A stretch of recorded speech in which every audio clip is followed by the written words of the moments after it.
Les plus-values sur titres de portefeuille, c'est-à-dire constatées lors de la cession d'actions ou d'obligations françaises ou étrangères, sont également soumises à l'impôt sur le revenu, au barème progressif, ainsi qu'aux prélèvements sociaux et potentiellement à la contribution sur les hauts revenus. En revanche, sont appliqués des abattements sur la plus-value taxable à l'impôt sur le revenu, abattements croissants en fonction de la durée de détention. Aucun abattement n'est applicable en cas de détention inférieure à 2 ans.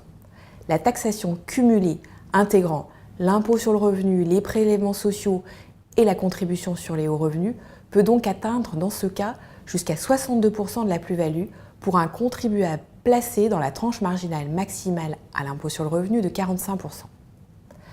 En cas de détention supérieure ou égale à 2 ans et inférieure à 8 ans, l'abattement sur les plus-values s'élève à 50%, soit une imposition maximale potentielle cumulée de 42%. Pour les détentions de titres supérieurs à 8 ans, l'abattement est porté à 65% sur ces plus-values, soit un taux d'imposition maximal de 35,25%. Ce régime, applicable aux actions ou parts de sociétés françaises et internationales, bénéficie également aux cessions de parts d'OPCVM, c'est-à-dire SICAV et fonds communs de placement, investis à plus de 75% en parts ou actions de société. À défaut, c'est-à-dire pour les OPCVM monétaires ou obligataires par exemple, aucun abattement n'est applicable et l'imposition peut grimper jusqu'à 62%.